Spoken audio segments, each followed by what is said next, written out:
देश के कई राज्यों में जारी राजनीतिक उठापटक अब त्रिपुरा तक जा पहुंची है। दरअसल त्रिपुरा के सीएम बिप्लब देब ने अपना इस्तीफा दे दिया है और इसके तहत ही पार्टी हाईकमान से 2 पर्यवेक्षक भी तय कर दिए गए हैं, भूपेंद्र यादव और विनय तलवड़े, जो कि पहुंचे हैं त्रिपुरा। वहां पर विधायक दल की बैठक होगी और अगले सीएम का चुनाव किया जाएगा। इस बीच बिप्लब देब ने मीडिया से बातचीत करी और उन्होंने इस फैसले को पूरी तरह से हाईकमान का आदेश बताया। उन्होंने बोला कि उन्होंने ये सब संगठन के लिए किया है। इसी के साथ ही अब प्रतिमा भौमिक इस सीएम की रेस में नई दावेदार मानी जा रही हैं। वहाँ देखने वाली बात है कि 2023 में विधानसभा चुनाव होने जा रहा है। ऐसे में बहुत सारे विधायकों की शिकायत थी कि बिप्लब देब उनकी नहीं सुनते हैं और अपनी तरफ से फैसला लेते हैं, जिसको लेकर करीब कुछ दिनों पहले 14 से 15 विधायक भी दिल्ली हाईकमान पहुंचे थे, जहां उन्होंने बिप्लब देब की शिकायत करी थी। इस बीच बिप्लब देब ने अमित शाह से मुलाकात भी की, जिसके बाद उन्होंने इतना बड़ा फैसला लिया और अपना इस्तीफा राज्यपाल को सौंप दिया है। अब देखना ये होगा कि किस तरह से इस चुनौती को सामने लेती है बीजेपी और क्या गुजरात मॉडल के तहत ही सीएम बदलकर वो दोबारा से अपना एक वर्चस्व कायम रख पाने में कायम होगी या नहीं। दिल्ली के मुंडका इलाके में शुक्रवार शाम करीब 5 बजे आगजनी की घटना से करीब 27 लोगों की जान चली गई है और कई लोग लापता बताए जा रहे हैं। इस समय मैं उसी इमारत के बाहर मौजूद हूं। एक बार आप तस्वीरें देखिए उस इमारत की। 3 मंजिला ये इमारत और जलकर पूरी तरीके से ये खाक नजर आ रही है। तस्वीरें अपने आप में बेहद भयावह है और जिस तरीके की तस्वीरें बीते कल सामने आई थी वो भी अपने आप में डरा देने वाली थी। कोई क्रेन के सहारे बाहर निकलता नजर आ रहा था, कोई अपनी जान बचाने के लिए जो है वो कूदता हुआ नजर आ रहा था और जो लोग कूद रहे थे इमारत से वो भी बुरी तरीके से घायल हुए हैं, जख्मी हुए हैं। इस समय इमारत के बाहर भारी संख्या में पुलिस बल तैनात है, सीआईएसएफ के लोग तैनात किए गए हैं। इसके अलावा फायर ब्रिगेड और एनडीआरएफ की ओर से रेस्क्यू ऑपरेशन चलाया जा रहा है। और दूसरी तरफ की आप तस्वीरें देखेंगे तो दूसरी तरफ भी आपको यहाँ पर लोगों का भारी जमावड़ा नजर आएगा। ट्रैफिक व्यवस्था यहाँ पर अस्त व्यस्त नजर आ रही है क्योंकि बड़ी संख्या में लोग यहाँ पर मौजूद हैं, न केवल स्थानीय लोग बल्कि वो लोग भी जिनके परिजन यहाँ पर काम करते थे, क्योंकि कई लोग यहाँ पर लापता बताए जा रहे हैं। और इस कंपनी में ज़्यादातर काम करने वाली जो एम्प्लॉयज़ थे वो महिलाएं थी। Data entry operator, graphic designer और इस तरीके की काम यहाँ पर महिलाएं किया करती थी और केवल 12 से 15 हज़ार का वेतन हुआ करता था अपने घर परिवार का सपना पूरा करने के लिए। ये महिलाएं, ये पुरुष यहाँ पर काम किया करते थे कि अपनी घर परिवार में रोजी रोटी पहुँचाएंगे, अपने परिवार के छोटे छोटे सपने पूरे करेंगे। लेकिन इस इमारत के साथ वो सपने भी खाक हो गए। न केवल 27 लोगों की जान गई बल्कि 27 परिवारों का जीवन अब अस्त व्यस्त हो गया है। और एक तस्वीरें अपने आप में बेहद भयावह हैं। 3 मंजिला इमारत आपको बेहद खतरनाक स्थिति में इस वक्त नजर आएगी और ये तस्वीरें जब सामने आ रही हैं तो इसे देखकर डर लग रहा है। साथ ही बिल्कुल जो खंबे हैं बिजली के वो यहाँ पर थे। हालांकि एक राहत की बात ये रही कि इसकी वजह से शॉर्ट सर्किट यहाँ पर नहीं हुआ, वरना ये जो घटना थी और ज़्यादा बढ़ सकती थी और बड़ी घटना तो और ज़्यादा भयावह रूप मिल सकता था। कई लोग बचे हैं, उनका बचना मुश्किल हो जाता। कुछ देर पहले करीब 11:15 बजे दिल्ली के मुख्यमंत्री अरविंद केजरीवाल यहाँ पर पहुँचे हैं। मृतकों के परिजनों के लिए 10 लाख और घायलों के लिए 50,000 का जो राहत है वो घोषित की गई है। इससे पहले पीएम रिलीफ फंड से केंद्र सरकार ने 2 लाख रुपए का मुआवजा जो है वो जो तमाम मृतक हैं उनके परिजनों के लिए किया था। लेकिन एक बड़ा सवाल ये है कि क्या सिर्फ मुआवजा देने से इंसाफ मिल सकेगा, ये एक बड़ा सवाल है। जो फैक्ट्री मालिक हैं उन्हें गैर इरादतन हत्या के मामले में गिरफ्तार कर लिया गया है, लेकिन ये पहला मामला नहीं है जब किसी लापरवाही की वजह से तमाम लोगों की जान चली गई हो, जो तमाम लोग हैं उनके घर परिवार से उन्हें बिछड़ना पड़ा हो। कोर्ट में मामला जाएगा, कब तक इंसाफ मिलेगा, बड़ा सवाल है। लेकिन यहाँ पर सबक लेने की जरूरत की एक्शन घटना के बाद नहीं लेकिन घटना से पहले दिखाया जाए, ताकि मासूमों की जान बच सके, मजदूरों की जान बच सके जो अपने घर परिवार के सपना पूरे करने के लिए यहाँ पहुंचे थे। देश भर में एक बार फिर से कोरोना के मामले लगातार बढ़ते जा रहे हैं। बता दें पिछले 24 घंटे में कोरोना के 2258 नए मामले सामने आए हैं, जिसके बाद देश में अब कुल सक्रिय मामलों की संख्या बढ़कर 18,000 के पार हो चुकी है।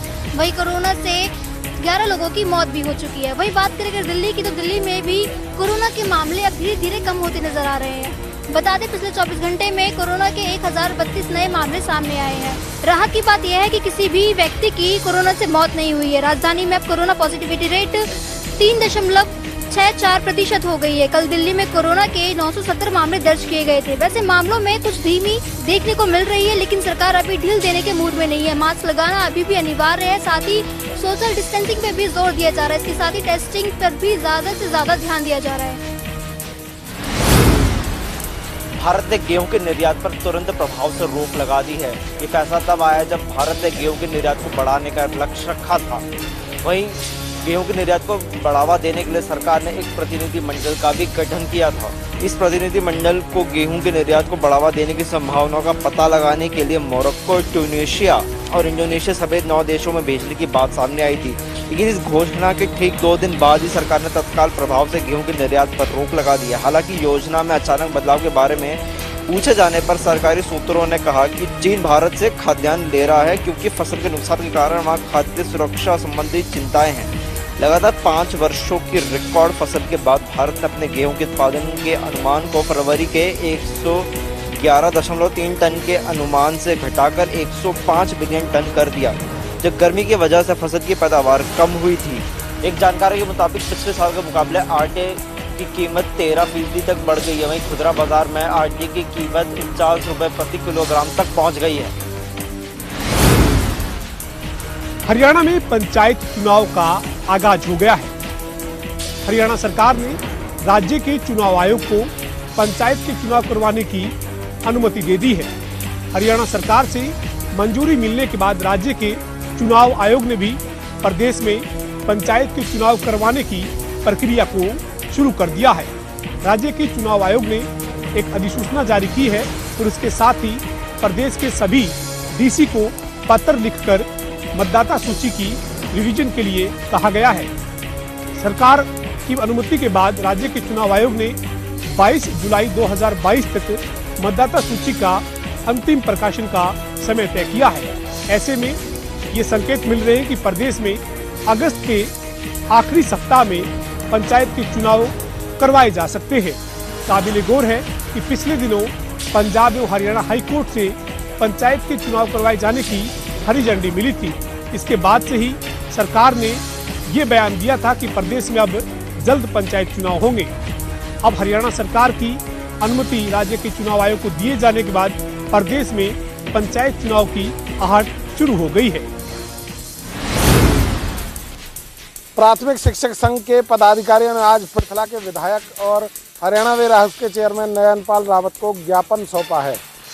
ज्ञापन मुख्यमंत्री के नाम सौंपा गया है और उसमें मांग की गई है कि जो सरकारी स्कूलों में शिक्षकों की कमी है और अन्य स्टाफ की कमी है वो पूरी की जाए और इसके अलावा पहचान पत्र जो परिवार का बनता है उसके बगैर जो बच्चों के दाखिले नहीं होते उसमें परेशानी आती है तो उस पर भी सुधार किया जाना चाहिए।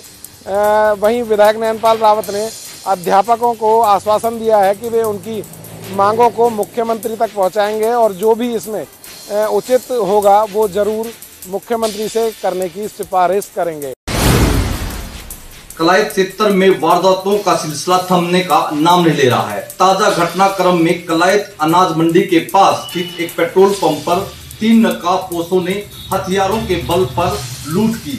20,000 रुपए की इस लूट की पूरी वारदात सीसीटीवी में कैद हो गई। सीसीटीवी फुटेज में जिस प्रकार सेल्समैन अपनी जान बचाने की मिन्नत हमलावरों से कर रहे हैं, उसने पुलिस के सुरक्षा प्रबंधों पर सवाल खड़े कर दिए हैं कि आखिरकार लोग कब तक इस प्रकार के गैंगों से जूझते रहेंगे, क्योंकि इससे पहले भी 3 मई को कलायत के रेडीमेड शोरूम पर हमलावरों ने फायरिंग की और फायरिंग से बचाव के लिए आत्मरक्षा में रेडीमेड शोरूम संचालक को जवाबी फायरिंग करनी पड़ी। इस प्रकार की वारदातें सुरक्षा प्रबंधों पर सवाल उठाती हैं और यह मांग भी करती हैं कि पुलिस तत्परता से कार्रवाई करते हुए हमलावरों की पहचान करे।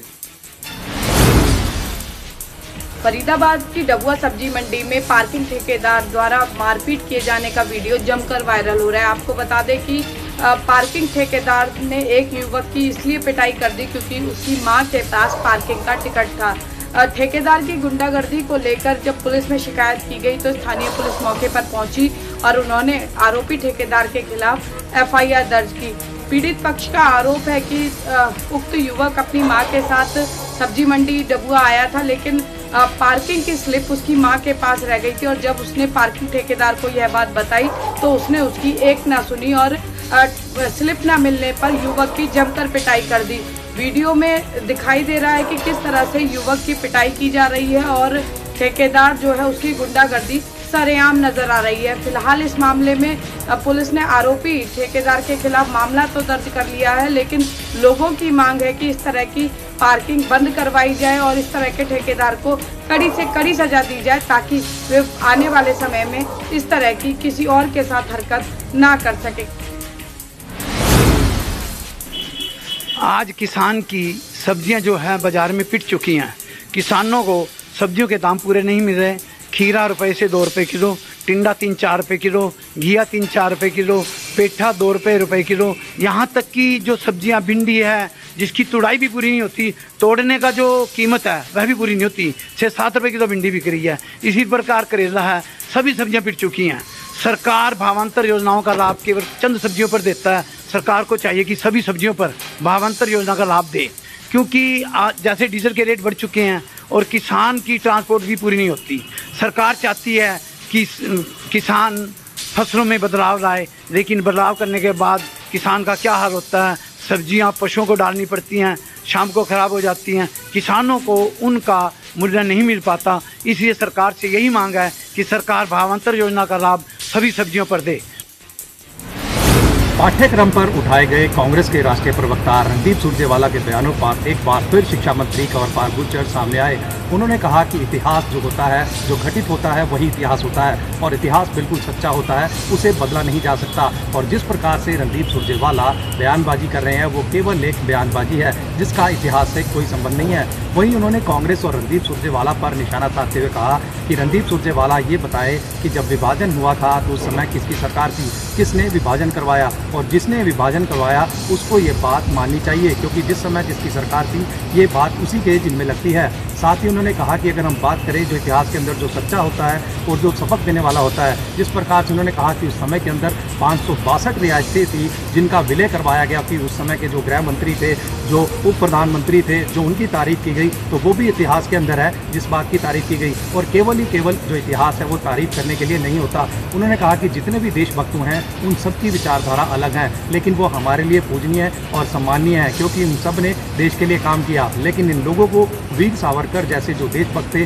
उनसे भी दिक्कत है। उन्होंने देश के लिए जो बलिदान दिया, जिस प्रकार से सजा काटी, उस प्रकार से कोई एक हफ्ता के लिए भी नहीं कर सकता। लेकिन इन लोगों को उस चीज़ से भी दिक्कत है। इनकी केवल और केवल बयानबाजी है जिसका कि इतिहास से कोई लेना देना नहीं है। जिले में बीते दिन से लेकर आज तक सूर्य देव ने ऐसा रौद्र रूप दिखाया कि तापमान 46 डिग्री सेल्सियस तक पहुंच गया है। 13 वर्षों में मई माह में सूर्य देव ने पहले ऐसा आज तक कभी अपना रौद्र रूप नहीं दिखाया था। आसमान से बरसती आग से बचने के लिए लोग तरह तरह के उपाय करने लगे हैं। वहीं चिंता की बात तो यह है कि नौबता के शुरू होने में भी अभी 11 दिन का समय शेष रहा है। अगर मौसम विभाग की माने तो मौसम विभाग का कहना है कि अभी भी मौसम में किसी तरीके की तब्दीली होने की संभावना नहीं है। ऐसे में आप सहज ही अंदाज़ा लगा सकते हैं कि आज 46 डिग्री सेल्सियस के बीच लोग किस तरह अपना जीवन जी रहे होंगे। अगर बात करें तो एसी और कूलरों की डिमांड भी पिछली साल की तुलना में लगातार बढ़ रही है। प्रदेश भर के मिड डे मील वर्कर आज भिवानी में एकत्रित हुए। उन्होंने नेहरू पार्क में एकत्रित होकर के पूरे शहर भर में प्रदर्शन किया और साथ ही भिवानी के लघु सचिवालय पहुंच करके डीडीपीओ को ज्ञापन सौंपा। उनका कहना था कि मुख्यमंत्री के नाम उन्होंने ये ज्ञापन सौंपा है।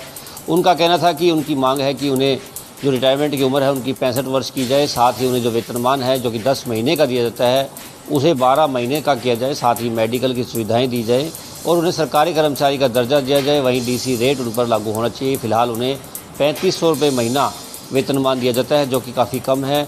इस महंगाई के दौर में उनका गुजारा भत्ता नहीं होता, जिसके कारण वे काफ़ी परेशान रहते हैं। उनका कहना है कि सरकार को चाहिए कि कोविड में मृत हुए कर्मचारियों को भी जो है मुआवजा दिया जाए, साथ ही उनकी रिटायरमेंट की उम्र के बाद उन्हें 3 लाख रुपये सहायता राशि दी जाए ताकि वे आगे अपना कार्य सुचारू रूप से चला सके। उनका कहना है कि सरकार ने अगर उनकी बात नहीं मानी तो उनका आंदोलन वो आने वाले समय में और भी तेज होगा।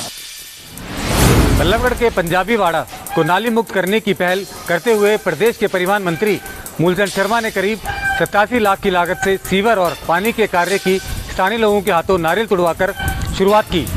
बल्लभगढ़ विधायक और प्रदेश के परिवहन मंत्री मूलचंद शर्मा ने दावा किया कि बारिश के मौसम से पहले सीवर लाइन डालने का कार्य पूरा कर लिया जाएगा। 50 साल पुरानी सीवर लाइन को बदले जाने से बल्लभगढ़ के पंजाबी वाड़ा के लोगों में खुशी की लहर दौड़ गई, जिस पर उन्होंने परिवहन मंत्री मूलचंद शर्मा का माला पहनाते हुए आभार जताया। परिवहन मंत्री मूलचंद शर्मा ने लोगों को आश्वासन दिया कि शहर में विकास की कोई कमी नहीं रहने दी जाएगी, उनकी सुख सुविधाओं का पूरा ध्यान रखा जाएगा। साथ ही विधायक मूलचंद शर्मा ने बताया कि यमुना से मीठा रेनीवेल का पानी बल्लभगढ़ में सप्लाई किया जा रहा है और जरूरत पड़ेगी तो और पानी की क्षमता बढ़ाई जाएगी। पहाड़ों की रानी शिमला एक बार फिर पर्यटकों से जो है गुलजार हो उठी है। दरअसल आज जो है वीकेंड यानी शनिवार का दिन है और भारी संख्या में पर्यटक प्रदेश के बाहरी राज्यों से राजधानी शिमला का रुख करते हुए नजर आ रहे हैं, क्योंकि जिस तरह मैदानी क्षेत्रों की बात करें तो मैदानी क्षेत्रों में भीषण गर्मी देखने को मिल रही है। तो ऐसे में लोग जो है शिमला समेत प्रदेश के अन्य जो पर्यटन स्थल है वहां का रुख करते हुए नजर आ रहे हैं।